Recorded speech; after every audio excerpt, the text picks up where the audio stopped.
TV KPM. Baik, masih lagi menyaksikan Mendengar Rendah bersama dengan saya Akmal Nazri dan juga Cikgu Azrina kita. Cikgu, kali ini Cikgu nak kongsikan apa pula dengan murid-murid dekat rumah tu, Cikgu?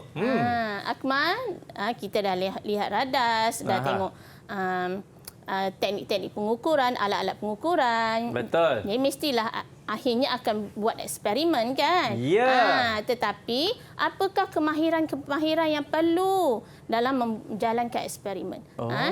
Kita nak lihat langkah-langkah dalam penyiasatan saintifik. Okey. Jadi yang 12 kemahiran proses sains yang murid-murid perlu tahu. Perlu buat dengan betul lah, memerhati, menggelas. Maksudnya katalah diberi 4 bahan kimia. Boleh menggelas, gelaskan bahan-bahan kimia ni kepada asid kali. Ini menggelas. Mengukur menggunakan nombor, membuat inference. Sekiranya nampak gelembung-gelembung gas tanpa warna, apa inference? Apa agak-agak gelembung-gelembung gas tu? Gas hidrogen terbebas ke? Gas oksigen ke? Itu membuat inference. Meramal. Sebelum dapat keputusan, kita dah boleh ramal. Ini sepatutnya pertukaran warna dari warna perang kepada tanpa warna, kita dah boleh ramal dah. Nanti tiba-tiba kita tengok, warna hijau kepada... Jadi kenapa berlaku macam tu? Jadi tak adalah eksperimen kita tu lari sangat. Kita dah boleh meramal, berkomunikasi. Kemudian kita ada mendefinisi secara operasi, mentafsir data. Mentafsir data ni biasa dibuat dalam bentuk jadual, dalam bentuk graf, persamaan, mengawal pemboleh ubah. Kita ada 3 pemboleh ubah, iaitu pemboleh ubah yang dimanipulasi, pemboleh ubah yang bergerak balas dan pemboleh ubah yang dimalarkan. Kemudian membuat hipotesis, mengeksperimen dan menggunakan perhubungan ruang dan masa. Jadi ada 12 kemahiran proses sains. Murid-murid perlu tahu. Murid-murid nak jadi saintis nanti kan? Betul. Macam Abang Akmal ni. Jadi mestilah semua kemahiran proses sains ni betul dan difahami. Okey. Kemudian, ini dia. kaedah saintifik. Nak menjalankan sesuatu eksperimen. Mestilah kita, kenapa kita nak buat eksperimen tu? Kenal pasti masalah. Sebenarnya kita nak kaji apa? Kan kenal pasti masalah. Tak adalah kita tiba-tiba duduk nak buat je lah, nak ayun-ayun je lah. Kan? Mesti kenal pasti masalah. Apa yang kita nak kaji sekarang ni? Membina hipotesis. Hipotesis ni ialah hubungan antara pemboleh ubah yang dimanipulasi dan pemboleh ubah yang bergerak balas. Mengawal pemboleh ubah, ada 3 yang disebutkan tadi, pemboleh ubah. Merancang eksperimen.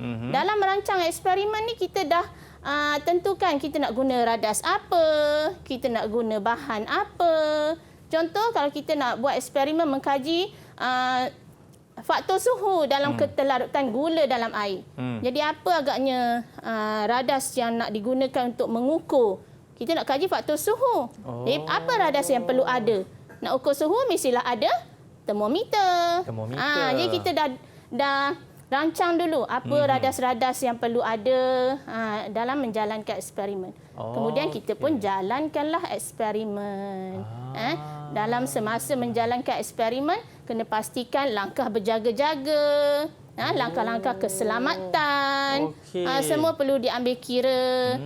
Kita tak naklah masa menjalankan eksperimen tak tengok label bahan kimia. Jadi pakai buka je penutup, dah tiba-tiba uap dia keluar, itu bahan merangsa. Dah sesuatu pun. Kan? Jadi mengelakkan kemalangan. Langkah berjaga-jaga dijalankan supaya nak dapatkan bacaan yang jitu. Eksperimen ni akan digunakan mungkin sebagai satu rujukan bagi orang lain. Lagi kaedah saintifik, mengumpul data. Kita dah buat eksperimen, kita dapatlah data dia. Betul. Jadi mengumpul data ni biasanya dalam bentuk jadual. Kemudian dah dapat data, menganalisis dan mentafsir data. Biasanya dibuat dalam bentuk graf, dalam bentuk persamaan kimia. Membuat kesimpulan dan akhir sekali menulis laporan. Penting menulis laporan ni ya. Betul. Penting sebab katalah ini eksperimen ni menghasilkan sesuatu yang belum pernah ada orang lain buat. Jadi laporan tu boleh menjadi rujukan bagi orang-orang yang selepas itu. Kalau tak, ianya akan jadi sia-sia kan cikgu? Ya. Jadi dalam menulis laporan, apakah format menulis laporan? Apa yang perlu ada dalam laporan tu? So antara format yang perlu ada, ni ya, pernyataan masalah, hipotesis kena ada, tujuan, pemboleh ubah, bahan dan radas, prosedur, pemerhatian, keputusan, analisis dan tafsiran data dan kesimpulan. Jadi bila orang baca kita punya report, laporan eksperimen, kita tahu akhirnya bagaimana suhu mempengaruhi ketelarutan garam dalam air contohnya. Suhu yang tinggi, garam cepat larut. Suhu yang rendah, lambat garam larut. Kan walaupun nampak macam simple je, garam je pun dengan air je. Tapi itu merupakan satu eksperimen. Dan langkah laporan eksperimen mesti ada semua ni. Ni contoh saya ada di sini. Satu laporan eksperimen. Nampak? Eksperimen ayunan bandul. Nampak ada penyataan masalah. Bagaimanakah panjang bandul mempengaruhi masa satu ayunan lengkap. Okey? Hipotesis ada. Kemudian ada mengawal pemboleh ubah. Kena decide lah apakah pemboleh ubah. Boleh ubah. Apa pemboleh ubah dimanipulasi. Apa pemboleh ubah yang bergerak balas. Yang dimalakan. Yang malah ni supaya tak mengganggu keputusan eksperimen tu. Okey? Merancang eksperimen. Jadi kita senaraikan bahan dan radas dalam merancang eksperimen. Kemudian menjalankan eksperimen. Prosedur lah. Prosedur supaya bila sekiranya prosedur kita tulis tu, katalah kelas sains sebelah, kelas sebelah nak menjalankan eksperimen yang sama, prosedur yang sama boleh diikut. Supaya tak adalah orang ni buat prosedur panjang bandul tu 50, yang ni kerang 45, yang lain-lain. Jadi perlu ada prosedur yang betul. Okey. Kemudian nampak ni, data, mengumpul data dalam bentuk jadual. Kemudian mentafsir data, contohnya membuat graf. Okey. Kemudian akhir sekali kesimpulan, membuat kesimpulan. Apa kesimpulan daripada eksperimen yang kita dah pun jalankan.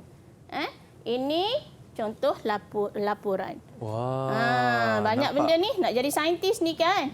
Betul cikgu. Okey. So kita ada ni, bandul dah ada kat sini ni.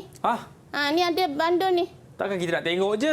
Mestilah nak buat eksperimen. Cuba Akmal ambil jam randik. Okey. Sudah cikgu? Okey. Jadi kita perlulah mula-mula mengenal pasti apakah masalah ni. Kita nak kaji apa ni? Ini kalau saya tengok masalah dia cikgu ya. Tak ada masalah. Okey, Akmal tak ada masalah ya. Kita nak kaji bagaimanakah panjang bandul mempengaruhi masa yang diambil untuk ayunan. Okey. Boleh. Jadi yang kita dah belajar tadi, panjang, perlulah gunakan alat-alat pengukuran yang betul. Janganlah panjang macam ni kita gunakan pembaris. Pembaris 1 meter. Panjang sangat. Ataupun panjang ni gunakan pita pengukur. Yang sesuai. Pilih alat yang sesuai. Panjang. Okey. Kemudian kita nak ukur apa sekarang? Masa. Jadi apa radas perlu ada alat pengukur? Perlulah ada jam randik. Kita tentukan dalam merancang eksperimen, tentukan apa benda, apa alat-alat yang kita nak guna. Tali, bandul, jam randik, pembaris. Okey. So kita dah ada semua alat-alat ni. Okey. Cuba kita buat jalankan eksperimen ni. Satu ayunan bandul ni dikira bermula katalah saya lepas dari sini ke sana dan ke sini semula. Baru itu satu. baru kira satu. Betul. Kemudian kita nak elakkan kecuaian pemerhati. Maksudnya janganlah saya lepas Akmal duduk berborak okey. Kan? Mestilah serentak. Okey. Boleh kita mula? Okey, ini saya tekan, lepas tu serentak. Saya sebut mula. Okey. Akmal pun mula. Okey. 1 2 mula. 1 2 3 4 5 6 7 8 9 10 stop. Dapatlah bacaan. Dapat, cikgu. Ya. Cara membaca, teknik membaca radas tadi kita dah sebut, jangan sengit kan. Mestilah aras mata tu serenjang dengan skala. Kemudian record, mesti merekod dalam bentuk jadual seperti ini. Dan kalau kita lihat jadual ni, diulang. Diulang 3 kali. Betul. Kenapa perlu ulang? Ini untuk mengatasi ralat jugalah. Ralat yang disebabkan oleh kecuaian pemerhati. Alat tu tadi patutnya kita dah pilih tak ada ralat sifar. Alat ni betul, elok. Okey, semua yang kita dah belajar tu digunakan dalam menjalankan eksperimen. Jadi bila dah dapat keputusan, kita buatlah analisis data. Faham. Dan seterusnya seperti itulah, cikgu, kan? Buatlah kesimpulan. Ya. Okey. Macam mana ni? Boleh dah ni? Boleh, cikgu. Boleh jadi saintis dah ni? Boleh jadi saintis, cikgu. Cuba kita tengok ni saintis Akmal ni. Okey. Boleh tak jawab soalan saya sekarang ni? Ada soalan? Soalan apa tu, cikgu? Ini kan langkah-langkah. Tadi kita dah belajar dah. Ya. So kita ada sini mengenal pasti masalah. Merancang eksperimen, mengumpul data, menganalisis dan menginterpretasi data, dan menulis laporan. Apa yang tu? Faham. Cuba Akmal jawab tu.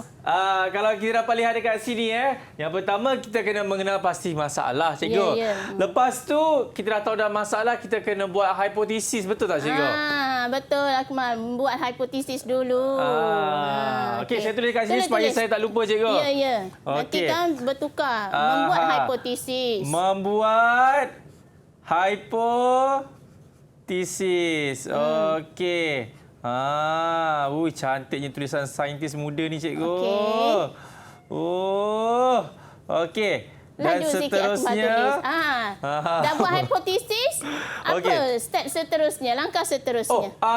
Mengawal pemboleh ubah. Pemboleh ubah. Mengawal pemboleh ubah. Kita ada 3 pemboleh ubah. Pemboleh ubah yang dimanipulasi. Betul. Pemboleh ubah yang bergerak balas. Dan pemboleh ubah yang dimalarkan. Mengawal pemboleh ubah. Kemudian kita pun rancang eksperimen. Ini dia. Lepas tu kita kena rancang eksperimen. Kita kena kumpul data. Tafsir data. Menganalisis dan menginterpretasi data.